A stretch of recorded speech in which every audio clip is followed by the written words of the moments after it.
Okay, today we're going to do a walkthrough of a studio that I have for rent.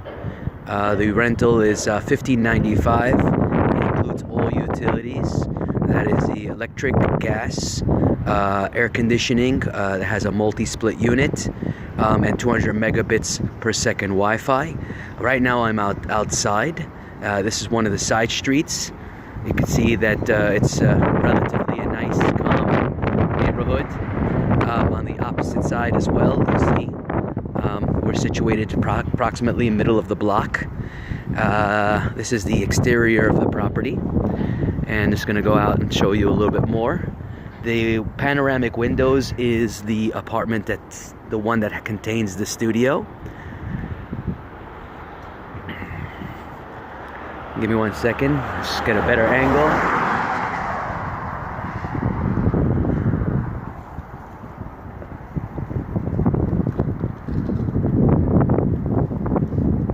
There you go. So the first floor windows, that's your view from the inside, or this is actually the outside of the studio. This is the steps that obviously both apartments, I'm owner occupied, would be both using. This is going to be obviously both entrances for myself and for the tenant. As you could come in, we're going to walk into a vestibule lobby. This lobby here is shared with myself and the tenant. It's relatively quiet. There is a rear exit to my apartment, multiple rear exits to my apartment that I personally use, and my family does as well. But in the mornings, my kids do leave from this entrance onto the school bus. Of course, it's again closed, so there's obviously no access from outside with these heavy-duty doors, like you wouldn't need anyways. This is the apartment, the studio. Let me open the doors open wide and give you a full view. Now the first video, if you might have seen it, basically shows the apartment with stuff inside to give you relatively an idea. Here it's emptied, the tenant has left, and so the apartment you could see is empty, and to give you a sense of space. What's missing here from the room, and I'll go into greater detail, is a wardrobe that was located where the refrigerator is now, and it was color-coded to the cabinets instead of being in the corner where that glass table is. That's where the refrigerator used to reside. That wardrobe is still available. It's a single occupant wardrobe, handles everything you need if as a single individual. But I am open to a double wardrobe, which is like an IKEA style, which would be 96 inches high, and it's obviously a much larger accommodating double closet, if you want to say, and I would probably put it in that glass corner over there, leaving the refrigerator possibly in the same location. But that would be on a obviously person-to-person basis. And so let me open up the curtains and give you a sense of your exterior view. Of course, the previous tenant had blackout shades. There's no need for blackout shades. What's above is a tension bar that runs across. That tension bar doesn't need nails. You could bring the bar halfway to this level right over here, and obviously these are adhesive window shades that basically block out the view. They could be peeled off to show more light, but the bar itself can be brought down to that level, and then a nice curtain can be here. So what happens is at a standing level, you don't have anybody technically looking in, but you will absolutely have all this beautiful light come protruding into the apartment. Now keep in mind, this is not the brightest day. We're figuring it's about 9-10 in the morning on a cold, blustery day, but when the sun really sets itself, this entire apartment cascades with light more than it is now. Right now there is no interior lights being turned on. You have spotlighting high-hats. Basically, they're designed with two switches. One switch turns on the right side where the kitchen is, over to the corner where the refrigerator used to stand. So you'd only have light on the kitchen side and the refrigerator side, not the opposite side. And then if you wanted, you could have the light on the opposite side and not the kitchen and, you know, refrigerator side. This was made to be a little bit less intrusive when it comes to lighting the whole place up, to give you some more dark spots and some obviously light where you need it. This is obviously a cables for TV mounting. There has an HDMI cable already. There's also other Cat 5 and other wiring here. You, of course, can use the HDMI and hang your TV on the wall, and then you have obviously wiring down as well as plugs when you do hang it on the wall, and plugs on the bottom. There are ample plugs throughout the house. That is not an issue whatsoever. Regarding the Cat 5 and Cat 6, they're not hard-lined, so obviously that is not going to work. You do have, of course, 200 megabits per second Wi-Fi that's included in the utility fee that you could use to your heart's content. A separate network would be set up with your username and password, and then you can obviously log on with all your equipment. To give you a sense, 200 megabits per second should give you full streaming 4K service without any question. Now, obviously, moving forward, some people who have previously resided here, there haven't been that many, it's a brand new construction, have left their bed there and turned around and put a TV stand in this location. This door swings open, and so obviously it doesn't have to go all the way, but the door could swing all the way open. And let me just swing it all the way open for you and give you a sense of what it is. So here's the door closed. Don't mind the stickers or the balloon. It won't be there, of course, when you move in. Where the light switches are, somebody had a rack there with hanging coats and a little table for keys. And this would be ideally the best situated place to keep a bed, only because when you pull the door open, you have, you know, obviously some more area that could be exposed, and it's pretty wide. Now, if you don't want to, of course, the previous tenant had their bed over there. They actually, just for reference, used the queen size bed, and that fit perfectly fine in the apartment.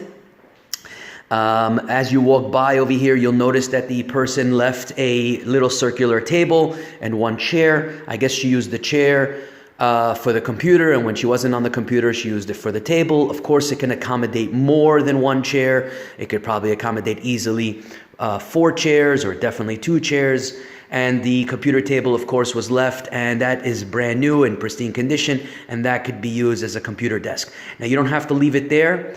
She left it by her bedstand over here on this side, where she had her desk. And so she can obviously have the light coming from the window right next to her bed. Next to her bed, she had a station there to hold stuff. You could see that from the other video, but again, you could use it to maybe put the wardrobe on this end, and leave that open space for the refrigerator. And then over here, obviously, we have a stainless steel refrigerator. It's nicely sized for the room, has a lot of space inside. Then it's obviously brand new and quiet. This is the counter space. This is a obviously European style kitchen. You have ample closets. You have 1, 2, 3, 4, 5, 6, 7 closets. You have 2 drawers and obviously 3 pantries. You have absolutely a lot of space. I think the previous tenant at one point and had so much space that she turned around and used it to store, other type of comforters or quilts. You have a brand new stainless steel electric top oven and gas stove. This again barely was used, and this is a obviously very neat and very efficient unit, and you should have absolutely no problem with it again. This is the door entrance to the bathroom. You will come in and obviously enter. As you go in, the first thing you'll notice is a Toto toilet. This is a silent, eco-friendly toilet. It has a soft close, so basically you're not going to get any slamming. Right from the get-go is a tremendous amount of space in here. Again, don't mind the towel. Tremendous amount of space in here. High ceilings. By the way, high ceilings throughout the apartment. It's about almost 10 feet high.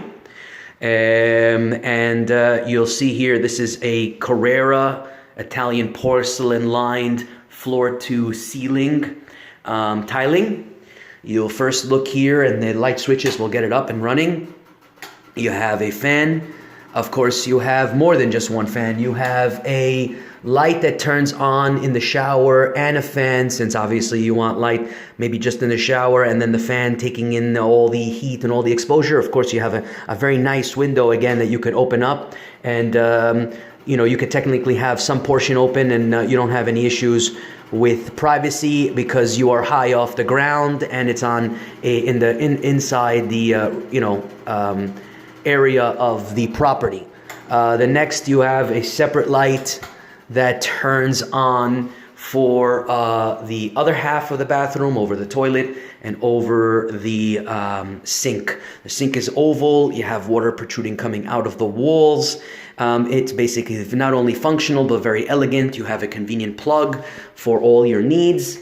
You also have switches on this end. One switch, of course, is used to turn on the fan, and the other switch, basically, if you notice, turn on this beautiful LED mirror. Now you can have it off or you can leave it on all the time. Now the idea here is that as I touch the LED mirror will turn on. Let's give it some more like turn off. This is the full extent of the LED mirror's power. This is a wonder for someone getting ready in the morning and wants to obviously get a very beauty-like view, and put on her cosmetics or facial creams, or I guess doesn't matter who, have a very beautiful morning view to see what you need to do to get ready for the day. And then conveniently, cool, you touch it and it turns off. I have a habit of course, powering it off on the wall unit, but obviously it's just me. You could do whatever you want. Obviously, again, a lot of ample room in here. As you come out, this is, again, generally it's well lit. It's actually getting brighter. Ceilings, again, are extremely high. These walls are acoustically lined and soundproof. So you have a minimal to zero sound coming from the other side. I am owner occupied. On the other side is a hallway. And then obviously above you is my master bedroom. I have a couple of kids that I'm going, that reside here.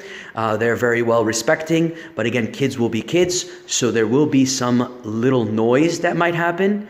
Otherwise, the mornings that they leave, they will be in the vestibule from around 7:15 or 7, let's say, to 7:30. Once that happens, that they leave for the day, don't return till about 5. So it's quiet throughout that morning. And I have an infant son that gets taken to his grandma in the mornings, and he's there till, again, 5 o'clock in the afternoon. This is a very quaint neighborhood. It's always quiet like this. We've been always looking out, and so far no one has walked by. Nobody has said anything. You didn't hear any noises. This is a suburban-like neighborhood, but the beauty about this neighborhood is that you have basically access to public transportation everywhere you go. If you go down the block this way, you'll find that a block away, by the end of the block, there is a bus stop. And that bus is the B4, if I'm not mistaken, and the B36, both of which will take you to the bus within 3 stops. You can, of course, walk it. It is a small block to walk. You have about 5-6 small blocks to walk for you to get to either the B or the Q at the Sheepshead Bay location. The B, as you know, or if you don't, the B is the express train that basically goes from Coney Island as its first initial stop, Sheepshead Bay its second stop, and Kings Highway its third stop before it jets off to its express stop, which, if I'm not mistaken, is Fort Hamilton. After which it starts progressing further, and it basically crosses the entire Brooklyn within about 20-25 minutes. You could be by DeKalb within 20-25 minutes, and you could be on the first exit in the city over the Brooklyn Bridge within about, let's say, 30 minutes or less, depending on the time and depending on the flow. The Q train, is a local line, and that local line crosses the entire Brooklyn. That again is not a long travel time, but again, it is another train that you have access to at the Sheepshead Bay location. Of course, you can always jump junctions at Atlantic or DeKalb if you're looking to go onto different trains.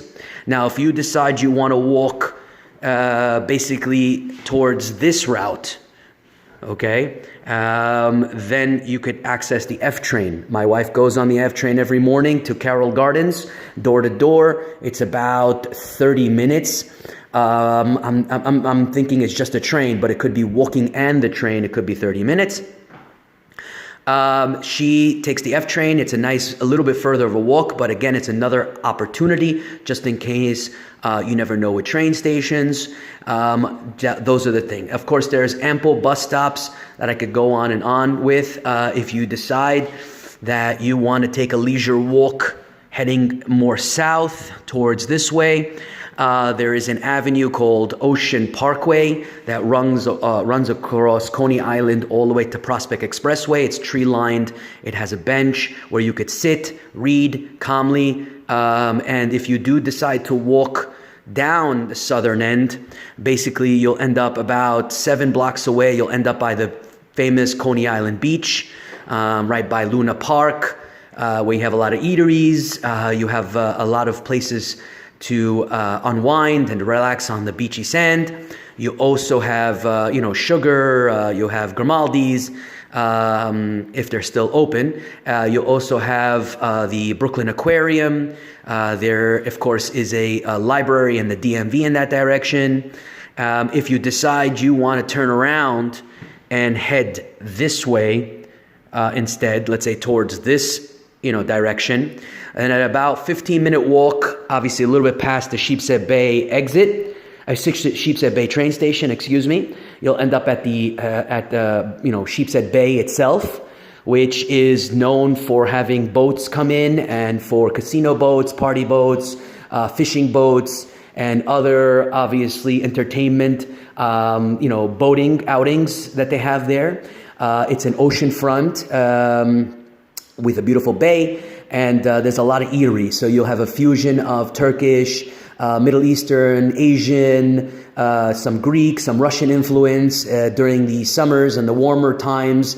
Probably starting next month, there's a lot of outdoor opportunity to sit and eat. So you have that going for you. So there's a lot of opportunity, and it's a very nice time, definitely around now, moving forward, to be in the area because there's a lot to do. Of course, we're only a quick hop over to the belt. So if you have a vehicle and you're looking to drive, this is a main artery right into the highway, or one of the main arteries into the Belt Parkway. And obviously it's not a heavy traffic area, but you take this down if you wanted to go to the Belt Parkway West. It's about 10 minutes to the Verrazano from this point. It is about 15 minutes to get into the BQE.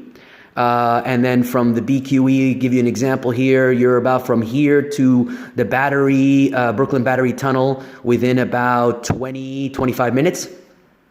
And to the Brooklyn Bridge, you're about 35 minutes to the Brooklyn Bridge.